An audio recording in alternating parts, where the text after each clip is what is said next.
Irmãos, muito obrigado, podeis assentar, tá bem? Tem um hino na harpa que começa, que é de número 266, vou até achar aqui porque eu não sei ele de cor, eu sei a melodia, mas não sei de cor. A gente vai cantar só o primeiro estrofe e o coro, e 66, 266. É um hino muito bonito. A gente que tocava na banda, é maravilhoso, né? Nós resgatados fomos por quem nos quis salvar. Em Cristo livres somos pra nunca mais pecar. Em Cristo livres somos pra nunca mais pecar. Resgatados fomos, resgatados fomos, resgatados fomos para nunca mais pecar. É lindo, né? Se tivéssemos tempo, nós cantaríamos todos, e tem tantos na harpa, que são hinos maravilhosos. Irmãos, eu pedi a Jesus uma palavra para falar com os irmãos,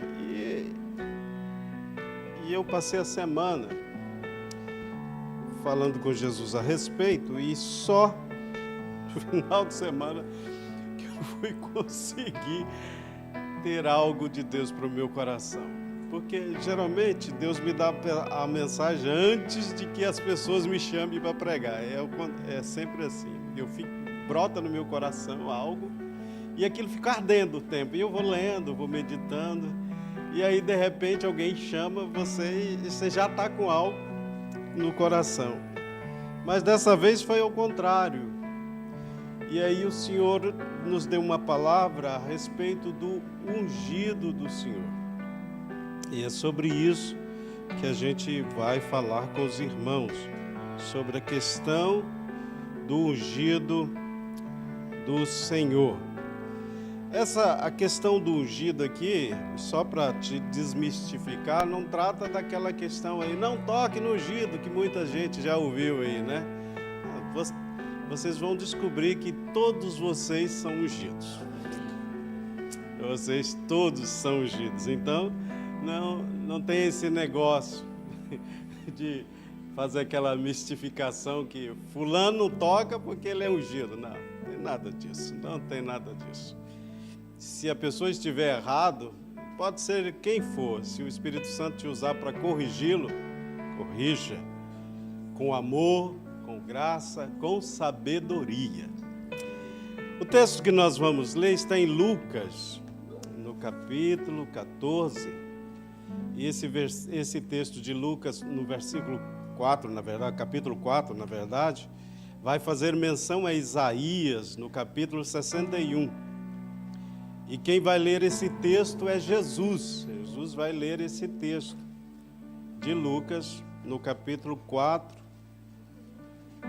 Deixa eu achar aqui. Capítulo 4 de Lucas, a partir do versículo 14. A gente vai ler um pouquinho antes, até chegar o ponto em que Jesus fala. Ponto da fala de Jesus. Então, pela virtude do Espírito, voltou Jesus para a Galileia e sua fama correu por todas as terras em derredor. E ensinava nas suas sinagogas e por todos era louvado. E chegando a Nazaré, onde fora criado, entrou num dia de sábado, segundo o seu costume, na sinagoga, e levantou-se para ler. E foi-lhe dado o livro do profeta Isaías, e quando abriu o livro, achou o lugar em que estava escrito: O Espírito do Senhor é sobre mim, pois que me ungiu para evangelizar os pobres, enviou-me a curar os quebrantados do coração, e a pregoar liberdade aos cativos, a dar vista aos cegos, e pôr em liberdade os oprimidos, e a anunciar o ano aceitável do Senhor. Somente até aí. O texto vai tratar sobre Jesus. Como eu já disse, esse texto faz um reflexo do que está escrito em Isaías, no capítulo de número 61. Está descrito as mesmas questões. O que é ungido? O texto diz que Jesus dizendo que o Espírito do Senhor estava sobre ele, que o ungiu. A gente sabe que no evento do batismo de Jesus, aconteceram algumas coisas. Após ele ser batizado, o Espírito desceu sobre ele numa forma corpórea de uma pomba, e logo a seguir houve uma voz do céu que dizia: este é o meu Filho amado, em quem eu tenho prazer. Logo após, nós também lemos que o Espírito Santo levou Jesus para o deserto para ser tentado. E após esse evento, nós chegamos a esse texto que acabamos de ler, e fala que Jesus foi conduzido para a Galiléia, né? E aí vai narrar o texto que acabamos de ler. Então, pela virtude do Espírito, voltou Jesus para a Galiléia. Ou seja, Jesus como homem, né, ele abriu mão da sua glória, abriu mão da sua posição como Deus, mesmo sendo Deus. Ele não agia dessa forma, ele era como homem. E como homem ele precisava da virtude do Espírito Santo para fazer todas as obras que o Pai determinou que ele fizesse. Então, houve a necessidade para isso. Qual é a questão? Para que havia essa unção? A unção trata de separar Jesus para um trabalho específico, ou seja, quando Jesus desce e se incorpora ou se nasce como homem, o que acontece? Jesus recebe uma missão e ele veio para essa missão. Ele veio para essa missão. Qual foi a missão que Jesus veio? Para pregar as boas novas de salvação. E seguido a isso, chegar até a morte de cruz. Esse era o trajeto que Jesus tinha que fazer. Ele foi designado para isso.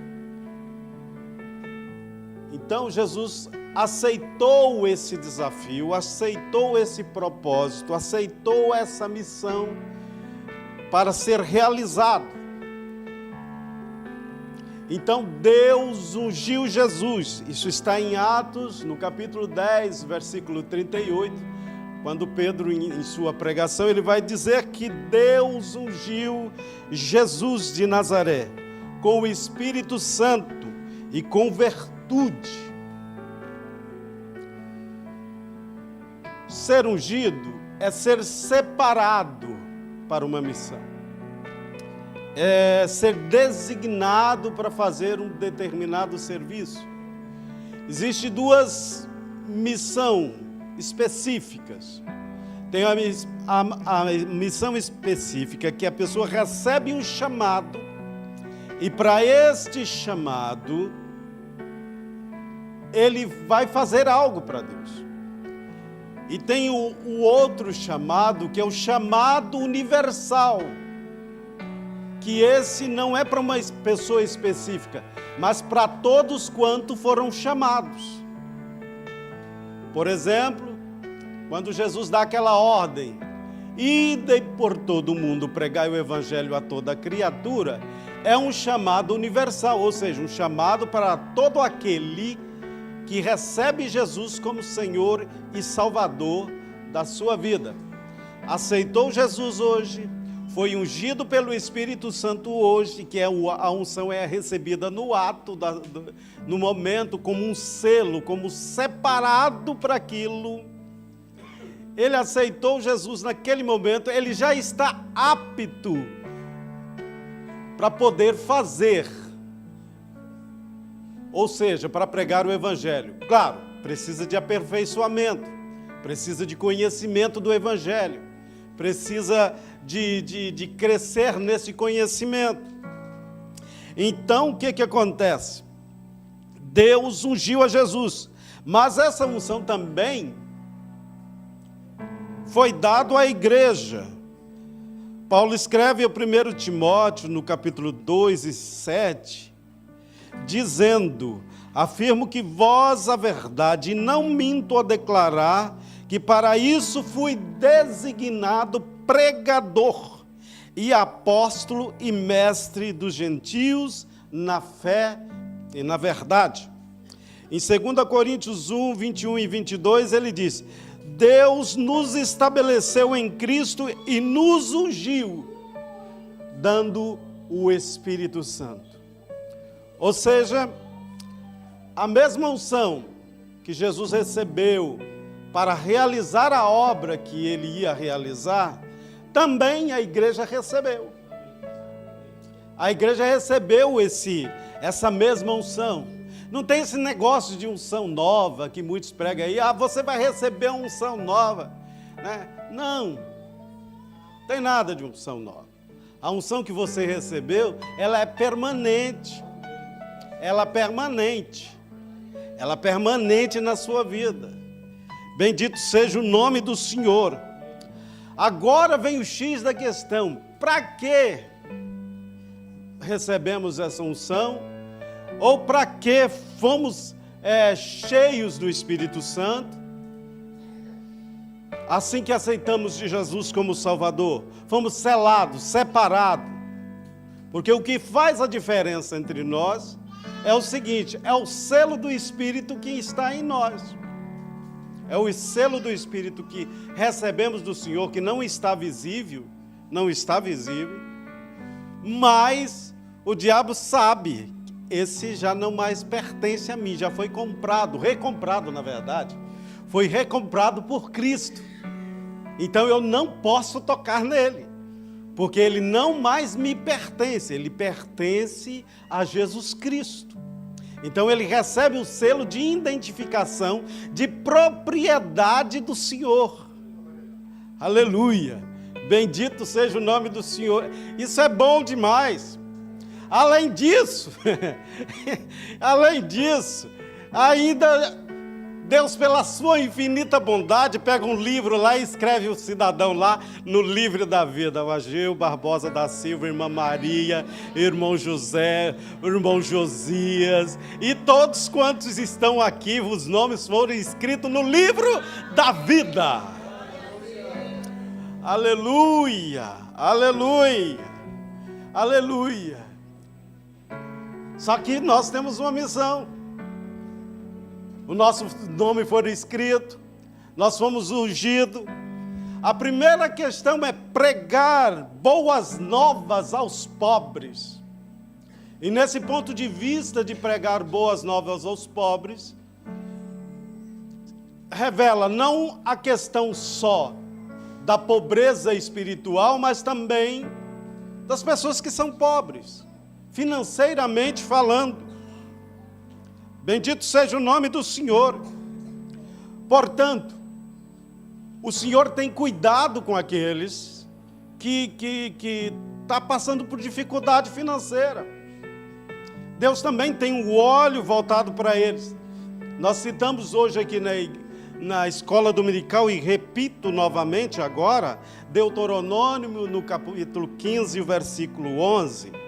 Sempre haverá pobres na terra, portanto eu ordeno a vocês que abram o coração para o seu irmão israelita, tanto para o pobre como para o necessitado de sua terra. Isso é Deus dizendo. Isso é Deus dizendo. Abra o seu coração para isso, em abençoar o outro. também no sentido espiritual, existem muitas pessoas também pobre espiritual, mas esse pobre espiritual aqui não é um pobre no sentido pejorativo, porque Jesus diz: bem-aventurado os pobres de espírito, porque deles é o reino dos céus.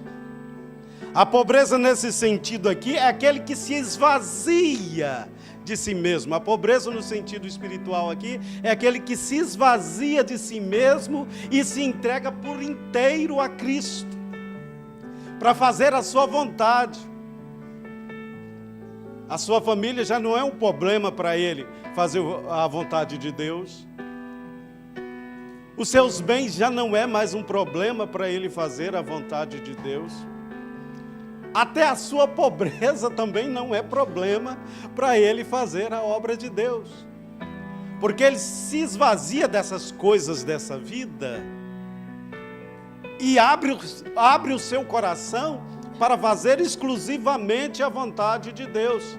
E para fazer exclusivamente a vontade de Deus, não é necessário que você seja um missionário.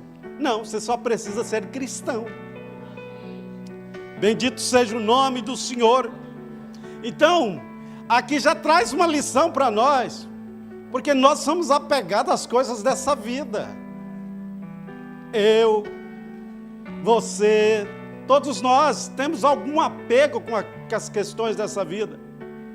Estamos envolvidos em algumas questões dessa vida, mas nós precisamos nos libertar de tudo isso. Claro, você precisa trabalhar, você precisa fazer as coisas que... Você está no mundo material, então você precisa fazer aquilo que aqui está no mundo material. Mas o seu foco tem que estar em cima, naquilo que é espiritual. O seu coração tem que estar naquilo que é espiritual. Então, o que é espiritual? Pregar as boas novas àqueles que estão necessitados. Existe o outro lado da pobreza também, que são pessoas que são pobres porque não tem Jesus.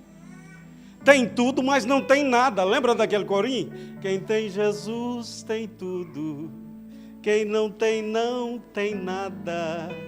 Mas quem tem Jesus Cristo, no céu já tem morada. Tem gente que é pobre por essa questão, porque eles têm tudo nesse mundo, mas não tem nada. Não tem Jesus. Então nós fomos convidados para pregar a palavra a essas pessoas. Confortar o pobre espiritual, aquele que Jesus menciona, que bem feliz é, trazer uma palavra para ele. E também trazer uma palavra de salvação àquele que é pobre espiritualmente no sentido pejorativo, que não tem Jesus. Pregar as boas novas de salvação para ele. A segunda questão, para que nós fomos ungidos, é para pregar, para proclamar liberdade aos cativos. Proclamar é gritar bem alto. É com toda a força que você tem, é proclamar a liberdade, dizendo para ele: você é livre. Se você aceitar a Jesus como Salvador, você será livre. É para isso que nós somos chamados, para pregar essa liberdade. E Jesus disse: se vocês me conhecerem, que sou a liberdade, essa liberdade que vocês passarão a conhecer vos libertará. Aleluia. Aleluia. É para isso que nós somos ungidos. É para isso. Para proclamar a liberdade àqueles que estão presos pelo diabo. Não basta você ir longe. Basta você sair na rua, que você vai encontrar pessoas endemoniadas. Não porque estão sendo manifestação de demônios, não. Mas elas estão endemoniadas porque o diabo os oprime. O diabo está na vida delas. Tem algumas depressões que são doenças, mas tem outras que é opressão maligna. Então, tem muita gente em que nós devemos gritar para eles bem alto, para aqueles que estão sendo oprimidos pelo diabo: você tem liberdade em Cristo Jesus. Essa amargura do seu coração vai sair, essa tristeza do seu coração vai sair, aquilo que te oprime vai sair, porque em Jesus temos liberdade. Glória a Jesus, glória a Jesus. João 8, no versículo 36, um texto que nós conhecemos, diz: se pois o Filho vos libertar, verdadeiramente sereis livres. Aleluia! Prisioneiros do pecado, prisioneiros da imoralidade, prisioneiros no dinheiro, prisioneiros em todas as áreas da vida, que o diabo tem prisionado pessoas, tem levado pessoas por esses caminhos, são iludidos a pensar que a vida termina aqui, que todos os prazeres dessa vida findarão aqui, tudo acabará por aqui, porque o diabo, que nós vamos chegar no próximo ponto, que é pregar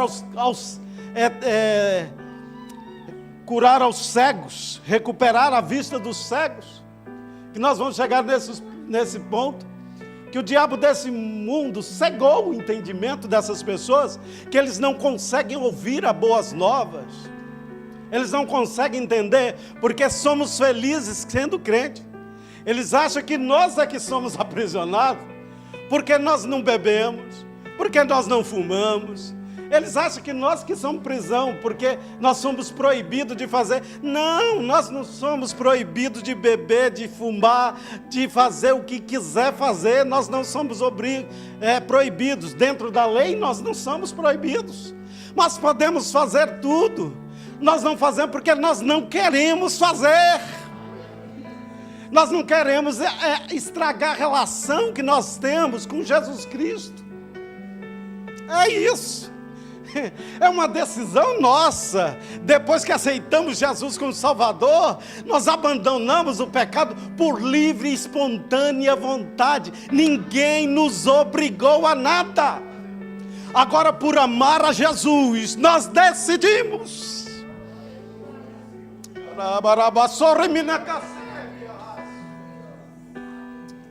Por amar a Jesus, nós decidimos. Aleluia!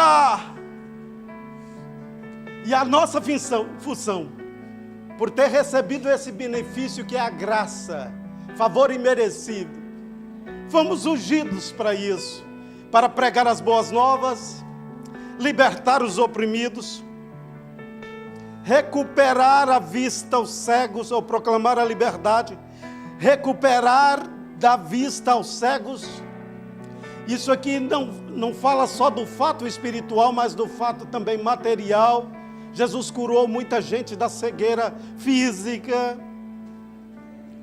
Você foi ungido pelo Espírito Santo para pôr a mão sobre os enfermos. É a ordem dele. Põe a mão sobre os enfermos e eles serão curados. Não porque você quer, não. É porque Jesus quer atuar através da sua vida. Aleluia. Se você orar pelo enfermo e for curado, amém. Se não for, amém também. É Jesus quem faz a obra. Nós estamos ali só como um ungido do Senhor. Aleluia. Então, recuperar a vista no sentido físico, mas também recuperar a vida no sentido espiritual. Você não é obrigado e você nem pode enxertar por goela abaixo o evangelho nas pessoas. Não. Você precisa de uma abertura, aí o Espírito Santo vai lhe conduzir. Porque se você ficar querendo descer o evangelho por goela abaixo de quem não quer, você vai arrumar a inimizade. Tem pais que arrumam problema com os filhos, porque quer fazer ele ser crente na marra. Da mesma forma, casais arruma problema entre um e o outro, porque quer fazer o outro ser crente na marra. Não é assim não, irmão. É o Espírito Santo que convence. Você tem o direito de falar uma vez, e se houver oportunidade de segunda vez, e a partir daí, se não tem oportunidade mais de falar, joelho, vai orar,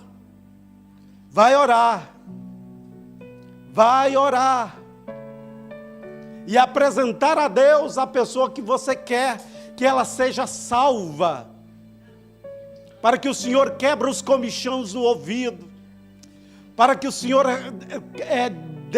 faça com que caia a cegueira espiritual, para que ele veja a sua miséria, e aí ele vai reconhecer que Jesus é na sua vida, e tudo que você falou partia da parte de Deus. Porque Deus não vai colocar ele em teste, não. Ele vai cair por si só. E quando ele estiver em situação difícil, ele vai lembrar. Olha, minha mãe me disse isso. Ou minha esposa, ou meu marido disse isso. Ou meu amigo disse isso. Eu estou desse jeito porque eu escolhi a rejeitar Jesus. Então eu vou voltar para Jesus. Eu vou correr para Jesus. Veja bem, nessa hora da dificuldade, o Espírito Santo vai convencer, olha, tem um melhor caminho para você. Esse caminho de derrota que você está vivendo, eu estou dizendo aqui, não é derrota de sentido material, não, é derrota no sentido espiritual. Esse caminho de derrota que você está vivendo, Jesus tem solução para a sua vida. O Espírito Santo vai começar a falar no coração dele, convencê-lo. Segundo propósito de quem é ungido, é libertar os oprimidos. Dá a entender e voltar à mesma questão da opressão. Até Jesus disse, vinde a mim, todos vós que estáis cansados e oprimidos, e eu vos aliviarei. Tomai sobre vós o meu jugo, que é suave, e o meu fardo é leve. O mundo vive debaixo de opressão, de fardos pesadíssimos, irmão.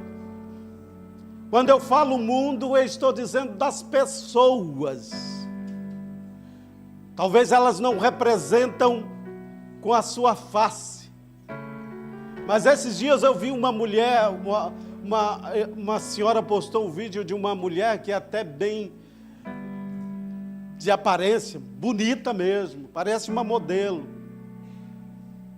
E ela vivia na prostituição, tinha muito dinheiro, mas não é só o caso da prostituição, tem muitas outras situações como esta. E ela dizia assim, mas eu sinto um vazio dentro de mim. Ela não sabia qual era o motivo do vazio, precisava que alguém a explicasse. Irmão, tem classe social que você não vai chegar lá. Tem classe social que você não vai chegar lá. Se Deus não levantar alguém para que o evangelho chegue lá, e geralmente Deus vai levantar naquela classe para que ele tenha inserção lá, para pregar o evangelho lá. Mas Deus também pode levantar um pobre para falar com o rico também. Isso não há problema nenhum para Deus. Não há nada impossível para Deus. Mas se você não pode chegar em determinado lugar por causa da sua classe social, ore para que Deus levante alguém. Aleluia, aleluia. Bendito seja o nome do Senhor. A libertar os oprimidos. A sexta questão é proclamar o ano aceitável do Senhor. O ano aceitável do Senhor nos retrata ao ano jubileu, as festas judaicas. Nesse ano, era considerado o ano do perdão. Por quê? Porque todas as dívidas eram perdoadas. Todos os bens perdidos eram, ou que estavam sendo vendidos, ou qualquer coisa semelhante, poderia ser resgatado novamente ao que era de posse, ao que era de dono. Então, nesse ano, o escravo era liberto. Deus até aconselha que o povo de Israel não fosse escravo de outra nação, mas que, se tivesse que ser escravo por causa da sua pobreza, fosse escravo do próprio Israel, dentro de Israel, porque em Israel Deus tinha misericórdia dele. Aleluia! E foi para isso que Deus proclamou esse ano, para que todas as coisas fossem restituídas ao seu devido dono, ao ano aceitável. E por que Jesus traz alusão a isso? Nós perdemos a nossa alma para o inimigo. O diabo era dono de nós, era nosso dono. E havia necessidade de pagar o preço para resgatar-nos nós de novo. E para sermos resgatados, havia necessidade de alguém fazer isso. Porque o dono de nós, na verdade, é Deus. Foi Ele que nos criou, foi Ele que nos... somos a herança do Senhor. Porém, o diabo tomou posse, através do pecado, tomou posse de todo mundo. E havia necessidade do resgate. E foi por essa razão que Jesus morreu na cruz, pagando o preço para resgatar-nos. Novamente, imagina você ter que comprar um carro que já é seu, pagar por ele de novo, o mesmo preço. Uma casa que já é sua, mas por algum motivo alguém tomou posse dela, e agora você tem que resgatá-la de novo. Foi isso que Jesus fez conosco. Nós já éramos dele, mas se perdemos, aí houve necessidade dele nos resgatar novamente. E o ano jubileu é justamente para o povo de Israel o ano do resgate, o ano de trazer de volta aquilo que era seu. Veja bem um texto que está em Levítico 25 e 29. Se puder colocar Levítico 25, no capítulo 25, 29, versículo 29 e 30.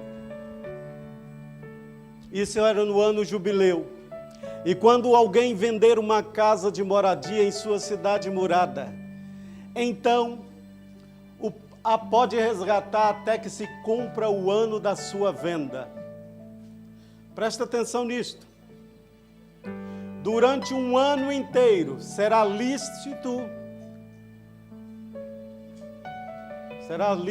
o seu resgate, durante um ano inteiro. Mas se passando-se-lhe um ano inteiro, ainda não for resgatada, então a casa que estiver na cidade que tem muro, em perpetuidade, presta atenção nessa palavra, perpetuidade, ficará ao que a comprou pelas suas gerações, e não sairá no ano do jubileu. Volta o versículo de novo. Quando alguém vender a sua casa de moradia em uma cidade murada, nós vendemos a nossa casa para o diabo. Então pode resgatar até que se cumpra um ano da sua venda. Um ano é a sua vida inteira. Sua vida inteira. Durante um ano inteiro, sua vida inteira, será lícito o seu resgate. O que é licitude do resgate? durante o tempo que você está vivo, Jesus pode te salvar. Enquanto você estiver vivo, é possível haver resgate. Continuando. Mas se passando o ano inteiro, se passando a sua vida, ainda não for resgatada, então a casa que estiver na cidade que tem muro, em perpetuidade, para sempre, ficará ao que a comprou. No caso de quem não aceitou Jesus, ao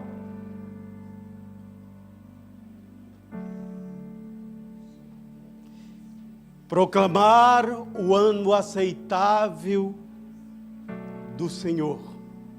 O ano que você deve proclamar é o ano da sua vida, a sua vida inteira, como se aceitou Jesus, proclame. Enquanto você tem vida, proclame. Esse é o ano de salvação, hoje é o ano de salvação, agora é o ano de salvação, o momento é o ano de salvação. Amanhã eu não digo nada, mas hoje é a salvação, este momento é a salvação. Este momento ainda tem salvação. Aleluia, aleluia, aleluia, aleluia. O mundo jaz no maligno. Ele comprou a casa. Ele comprou. Ele comprou. E nós precisamos pregar isso, proclamar isso, gritar, como atalaias do Senhor. É o tempo de salvação. É tempo de salvação. Aceita Jesus como Salvador.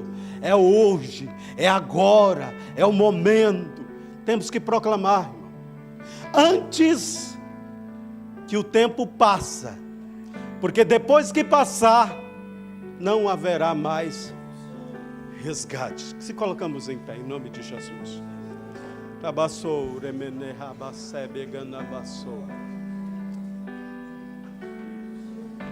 Tem alguém que queira aceitar Jesus como Salvador da sua alma? Não te prometo riqueza, de maneira nenhuma. Te prometo uma vida com Deus, uma vida próspera e espiritual e, por fim, a vida eterna. Só isso que eu te prometo. Porque Jesus diz que no mundo tereis aflição. Mas tenha bom ânimo, Jesus vai te ajudar a vencer se você permanecer firme. Se tem alguém que abandonou os caminhos de Jesus por alguma coisa, o tempo é hoje, é agora, é esse o momento. Paulo diz que o tempo é agora. Agora é já, é presente. Não é passado e nem futuro. É o presente. Mas se não tem, eu quero orar com você. E lembre de alguém que precisa ouvir o Evangelho. Faça um compromisso consigo mesmo, porque a ordem já foi dada. Agora depende de mim, de você, de fazer isso. Porque o tempo não espera, irmãos. Amanhã eu mando um versículo para ele. Olha, não espera. Amanhã eu oro por ele. Pode ser que se não dê tempo. Amanhã eu faço isso. Talvez você não faça, ou se esqueça. E depois passa de outra manhã, o outra manhã, se tiver tempo. Mas a Bíblia diz que nossa vida passa assim rapidamente. Passa rapidamente. Não sei se eu vou estar em casa daqui a pouco. Ninguém sabe. Não estou fazendo medo para você aceitar Jesus, não. De jeito nenhum. Nada disso. Você só aceita se quiser. Isso é livre. Oremos ao Senhor. Jesus querido, preguei a Tua palavra e tudo aquilo que o Senhor colocou no meu coração. Salva, Jesus, salva, salva, Senhor. Há muitos morrendo, Senhor, neste momento, sem salvação, Senhor. Tabanda some nerase, yadako manaraka so como nerasebe, tiandarabaso, dele menerasu, como narakasu de rimbe narase. Takane meka osu como